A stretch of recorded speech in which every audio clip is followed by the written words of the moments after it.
Welcome back to the Fine Film Podcast. I'm your host, Sin Jurich. Dane B, welcome again. Ready to be back again for the maybe 15th, 14th, 14th, 15th, 16th time. Mm-hmm. We're going to do possibly another quick one, but it's a movie we've both seen in fairly recent times. Yep. It's Edgar Wright's Last Night in Soho. I watched it at the Astor Theatre. Yeah, very nice little theatre in Melbourne. If you're for our overseas viewers, do describe the Astor. It's like an old school theatre. It's kept its old buildings. Would old you say seating. it's maybe set in the 60s? It's kind of like set in the 60s, so it's actually a perfect setting for me to watch this for film. the movie. I felt it. You felt it deep inside. Yes, I felt it. I was a little bit like Eloise, because she was traveling through LA. Because she was traveling through back to the 60s. Yeah, exactly.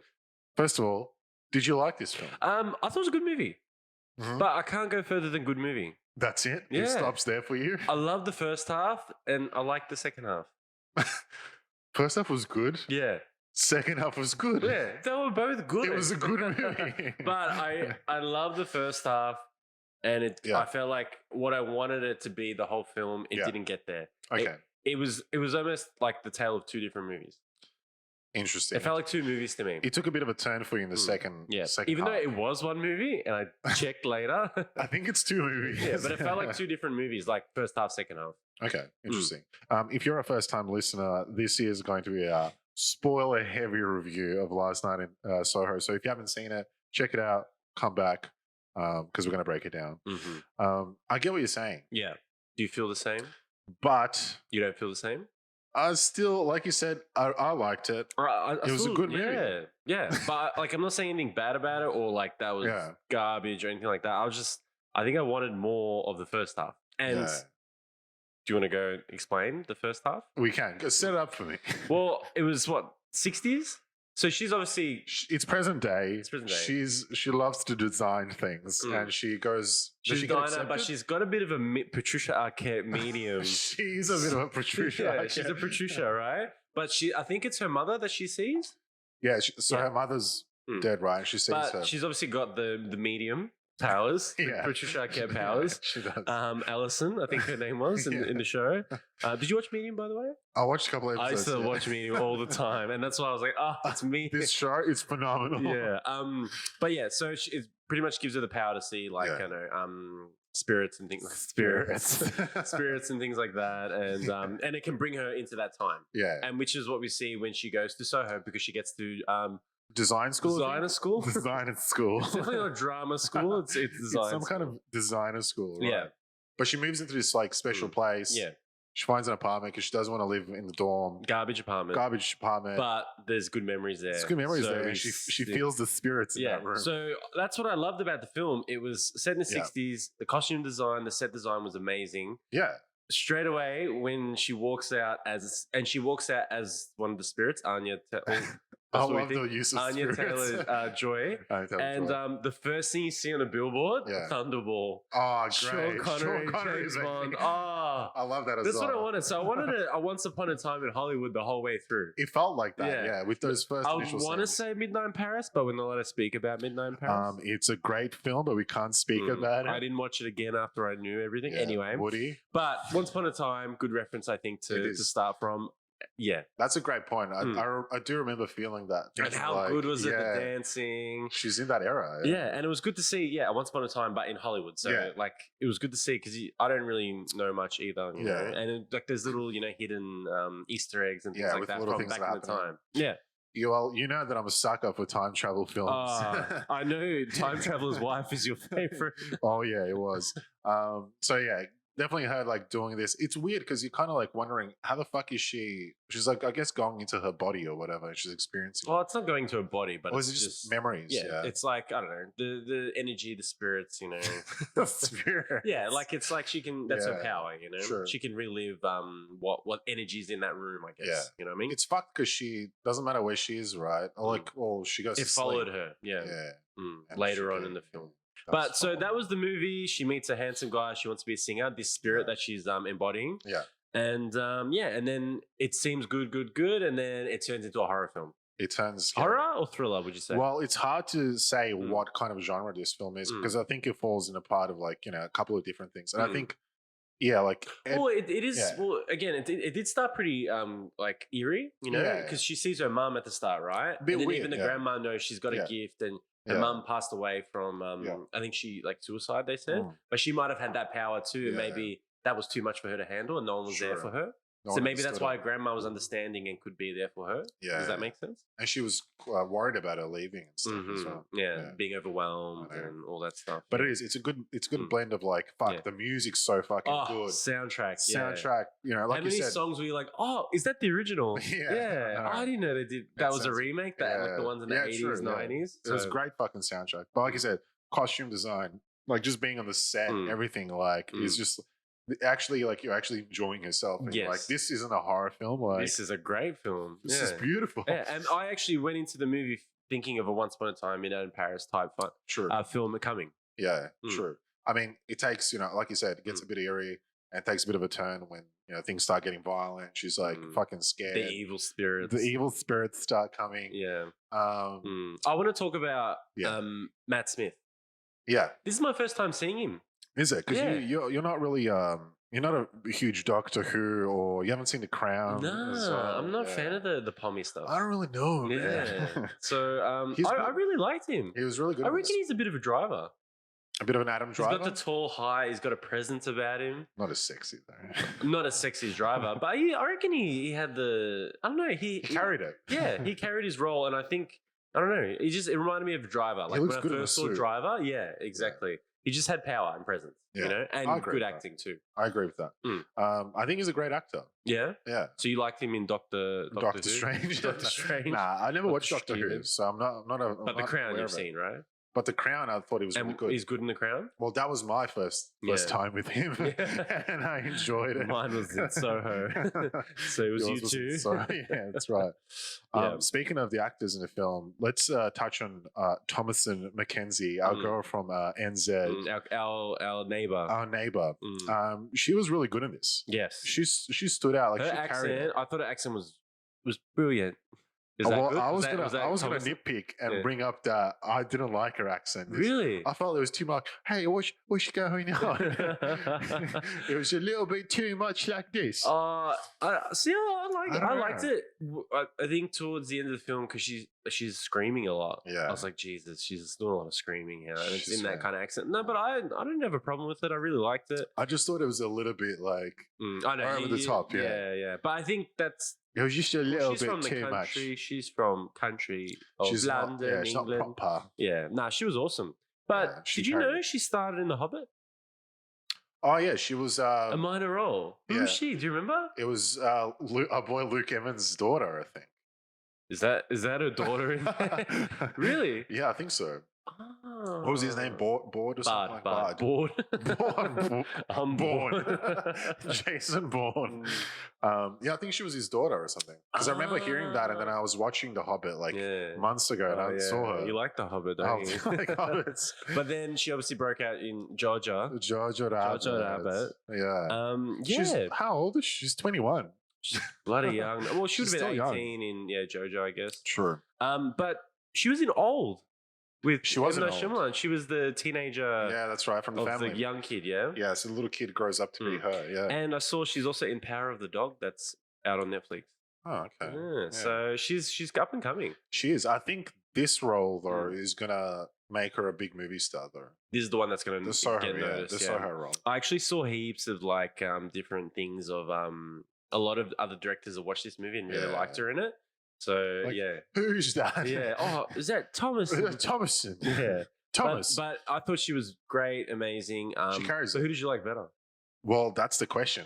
Anya Taylor-Joy, Thomasin. Yeah. But I feel like they both carried the film really well. And they complemented each other. And it's not like Anya fucking just put fucking Thomasin in a bit of a corner. Like they were both just carrying the movie equally, like I feel. Yeah. Well, the script, calls to that. But I liked how, I don't know, did you ever watch recently like Scary Movie 2, but like other movies where they do this similar type of scenario where like a spirit looks exactly like the new person that's rocked up in the house. Yeah, right. It's like, oh my god, you have her hair, you have her eyes. You know what I mean? They didn't look exactly the same. Yeah, they didn't have exactly the same. Like I've seen that in many different like kind of horror movies. You like the fact that they didn't look the same? They didn't look similar at all. Yeah, so I thought it was good. But when she gets the blonde hair and haircut, she wants kind of does. Yeah. Well, she steals, some from the 60s to bring to the present. She likes it. She gets inspired for her designer school. Designer.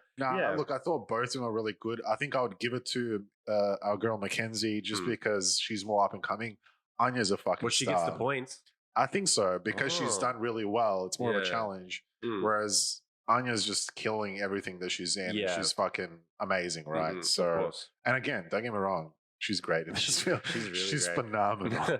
She's super fucking good. Yeah. You know who the old lady was? Diana Rigg. Yeah. Yeah. She was in Game of Thrones. Yeah. And you know what else? She was a Bond girl. Was she? Yeah. We keep talking about Bond girls. Yeah. And you saw she passed away. She passed away. Well, this might have been their last. This was her last film. At the end, it said for Diana, I believe. Yeah. But yeah, she is. So she was in. I don't know if she was in Thunderball, but if she was in the other one. Oh, imagine that. So that was pretty cool. And cool. I thought there was a bit of resemblance between Anya and Diana. Do you think so? Yeah. In a weird way. Because obviously the big twist is... Big twist. Yeah. She is Anya. Yeah. And it was Thomasin was seeing the evil spirits come to her, not the... I think I might have mentioned this to you. The male spirits. After we watched it, when we were discussing the film, I think I mentioned that when those spirits were like, there's a moment when she's in the library. Yes. And the spirits are approaching. It's meant to be scary. For some reason, I was like, I think they want help. Yeah. And this was like before I think it was revealed. Is it all your background in Supernatural?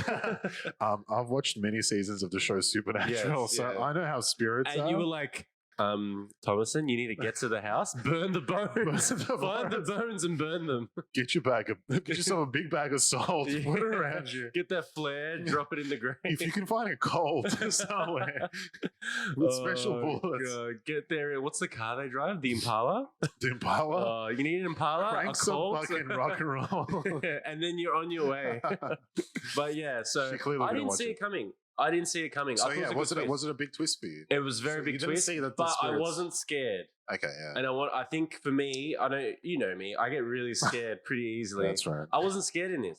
Okay. Yeah, so I think I needed a bit more scary, but didn't see the twist. Really liked the twist. Well, it was a softer kind of horror film. Right? But what did you think of Jack and the old man?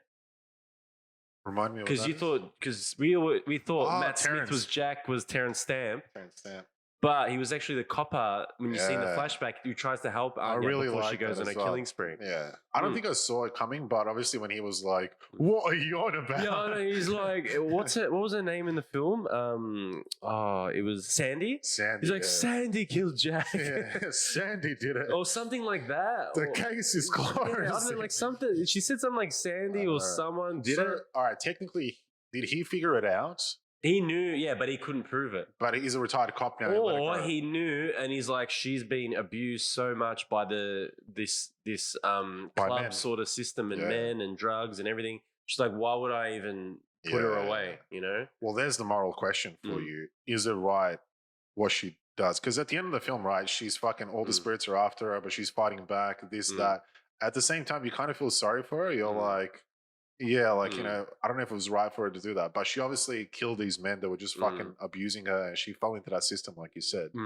Do you think she's necessarily evil, or do you think all those men deserved what they got? It's tough, man. Like, I don't know, man. I remember, I don't want to get too deep, but I used to watch CSI quite a bit. And Medium. And Medium. But this one's a bit worse, but this... You know what? I don't even want to get into it because I think it's too deep. But I don't know. She was abused by the system. It's like at any point she could have got up and left. You think, But did she feel trapped? Did she feel she didn't want to be a whatever, like probably low life job or whatever she thinks she could only get. She wanted to be a singer. She wanted to be a dancer. She stuck through, and it was bad for her. Yeah. But at the same time, you don't kill. End of the day, you don't kill. Yeah. But obviously in these stories, that's tough times. That's what happens. It makes it a better story, I guess. But it was interesting how the evil spirits are the ones that were wanting to help and to be set free. Because you got to burn the bones. Burn the bones. God damn it. Yeah, she just didn't get it. No, I thought the twist was okay. Like you said, it like it is a softer horror film. Like it's very beautiful. There's a lot of music, dancing, this, that, and then there's also like kind of these like scarier scenes. If I had the power to you know, when Edgar Wright's writing the script, because I think he based it off a couple movies he loved in the 60s, like horror movies. Okay, and he wanted to. It was paying homage to those movies, right? But if I was Edgar, or I could get into Edgar's body, just right where he's halfway through the script. Just like she does. Just finish this, you know, beautiful story of them dancing and prancing in the club. She gets a good job. Yeah, Matt's really good to her. Or, he's like the sweetest guy. Yeah, like something like that would have been. There are no spirits. I think I just wanted the amazing, nice movie, you know? What's the point? Then it's just like a midnight in Paris. She just goes back to the 60s, enjoys this like time and experience, and then she realizes, well, I'm not allowed to have a good movie. Well, I can't feel good. Yeah, I know there needs to be conflict, but I quite I don't know. It was like I said, still a good movie, but I felt like for it to go the way it did, it wasn't scary enough for me. Yeah, okay. So you wanted to be scared a lot more. The jump scares scare me easy, and I didn't get scared. So I think it was like the movie had enough to just be like a pretty. But I guess the twists were really good. Didn't seem coming, so I was very happy. I'm happy with the letterbox 3 out of 5. 3 out of 5. What do you think? You think you're better than me? A bit more? I don't know. Yeah, I think. Oh, I don't know. Yeah, I think I'll give it like a 3.5. 3.5, 3.5. Yeah, out of 5. So I'll give it like 70%. Does that add up? I don't know. Statistics. What are you saying? I don't teach math. You're just saying numbers now. I don't get it. Oh god. Are you ready for some trivia? I am, but first I wanted to, before we jump into it, quickly wanted to talk about Terrence Stamp. He had in Smallville. Yeah, exactly. He didn't have a lot of screen time in the film, like he did. But what the screen time that he did have, I thought he was fucking great. Like I don't think I've seen him. What did you? But we thought he was a bad guy. I know, but I felt like he did great with the screen time that he got. Like I think his acting was really good in this film. Like I haven't seen him do a role like I can't really remember what the last thing was that I watched him. Maybe Yes Man. Yeah. You know what I mean? But I just feel like he was really good, and he had a different look. And he's still like, I think he was just. Are you saying you want to look like Terrence Stamp? I want to be 89? Yeah, exactly. I just want to be at that pub, just sinking beers, talking about the good old days. Oh god! I just thought he was really good in the film. You want to be an That's all I wanted to make a point of. Yeah. You want to be an ex-copper? I do like. To be the I get what you mean. His look was really cool. Yeah, he's still. I just thought he was really good. He was a ladies' man back in the day. So you just want to be an ex-ladies' man. I just really liked him in this film. Yeah, I think what I'm trying to say is, Terrence, you've still got it, baby. Let's do some trivia. All right, let's go. Okay, few trivia. Start off. During the end credits, you remember the end credits? It was all empty and it was just shots of London and Soho. Oh yeah, that was because it was done right in the what do you call lockdown for London. You know when like it was at its peak. Yeah, remember when it was like no one could go out. That's when it was done. So I don't know if it was done to just a show or whatever, but it was good to see like Soho without a crowd, or because I don't know if we were watching before. Soho doesn't close on a Sunday either. Sunday night. He was saying, so he goes, it's really hard to shoot around people and close sets and streets and clubs and stuff like that. It kind of worked out better. Yeah, so it kind of worked good. So that was when it was in a national lockdown. We spoke about it before. Final performance of Diana Rigg. She passed away in 2020. It was dedicated in her memory. The scene where I thought this was interesting. The scene where Ellie first sees Sandy through the mirror. Oh yeah. It was actually done practically. Oh. So, but if you remember, a trick mirror. If you remember, there was a what do you call it? A cloakroom attendant on each side, but it wasn't a mirror. It was twins that were the cloakroom attendants. But you know who the twins were? Yeah. They were played by James Phelps and Oliver Phelps, who played Fred and George Weasley in the Harry Potter series. Oh, no shit. Yeah. So I thought that was good to see, you know, those two again. Because you got the parallel views or whatever, but they're just both standing. Yeah, well, you thought it was a mirror and it was the same guy. Yeah. But it was two different guys. I'm talking two guys. Two cloakroom attendants. What are you going to do? That's great. I thought that was a good one to see. This one blew my mind. Here we go. Thomasin McKenzie dropped out of Top Gun Maverick to star in this movie. Big mistake. Huge mistake. Really? I'm curious. Who would she have played? We don't know nothing about Tom's Maverick. Daughter? Tom's daughter. Is that my daughter? Is that my daughter in there? You reckon? Could be. Or upcoming flight gun female pilot. Young pilot, but doesn't like Miles Teller have that? he's gonna be Goose's son, and she would be Tommy Boy's. But I don't think he's got a girlfriend or anything. He's a maverick. Doesn't have He's family. a maverick. Yeah, he hasn't got anyone. He's a lone ranger. Yeah, I don't know. Interesting. So So I'm assuming it would have been a small part in Maverick. Yeah. And she saw this and she's like, I'm gonna be LA. This is a huge role for her. Yeah. I think she especially in an Edgar Wright film. She did the right thing, I think. Yeah, great call. Yeah. And then Tom was like, if you don't take this fucking role, put your manners back in. Put your manners back. Okay. Listen, little New Zealand girl. So the drink ordered by Sandy early on in the film is a Vespa, which was created by Ian Fleming in the 1953 James Bond novel Casino Royale. The character Vespa Lynn was portrayed by Ursula Andress in Casino Royale 96 and Eva Green in Casino Royale 2006. Amazing. We're fans of Casino Royale. I thought I'd throw that in. The best movie ever made. This was the last bit of trivia. So according to Edgar Wright, after George Miller saw an early cut of the film, he was so impressed by Anya Taylor Joy's performance that he met her immediately, then offered the leading role for his next film, Furiosa 2024. How exciting is that? Film. That's fucking great. I know. Wait, but is Charlize in it still? Or is she playing Charlize? A young Charlize. A young Charlize. Because she's kind of, Charlize is like 55 now, so she would have been 50, late 40s. So is it a Furiosa prequel where she lost her arm? Because she's missing an arm, right? Oh, she is. Yeah. Is this so? You think it's before? It's a prequel. I'm gonna fact check this right now. Mad Max. Going off topic, Mad Max has got so much room for like a massive universe. Much more. You know what I mean, brother? I'm gonna blow your mind right now. Hit me. Guess who else is cast in Furiosa? Okay, is it Mel Gibson? It's Yahya Ding Dong. Fuck off, brother. He's in everything. Yahya Abdul-Mateen II. Are you kidding? He's in everything. I love him. But that's great. Him, Anya, and Chris Hemsworth so far. Hemsy? He's not. Hemsy. He's not another Max. I'm talking Hemsy. What? You know what? Well, Charlize isn't on the casting call. It's a prequel. So it has to be a prequel. It's a prequel. Does it say she's Furiosa? It doesn't yet. Oh, actually, it might on IMDb. Give me 1 second. Talk amongst yourself. Yaya's in Mad Max. Yahya Ding Dong. Yep, Anya as Furiosa. That's awesome. That's great. Oh god, that's made my my night. Again, if Yahya is not in this film, there's a bit of news on the internet. But if it's not, I apologize. Okay. But he's just so hot right now. Oh god, Yahya is the hottest thing. He's I feel like he's like Chris Pratt like 6 years ago. We should do a special Yahya Abdul-Mateen appreciation podcast. Yahya. Where we just break him down. Yeah, we really break him. We really get into him. physically, emotionally, spiritually, but not sexually. All right, who the fuck do you think you are in this film? In Soho, you want to be Jack, brother? Not Jack. Stamp. Definitely want to be. So you want to be the copper. Yeah, that's who you want to be. That's what I want to be. But who are you really? I don't know if I'm an Ali or if I'm Sandy either. Yeah. Jack's a fucking asshole. So it's really hard.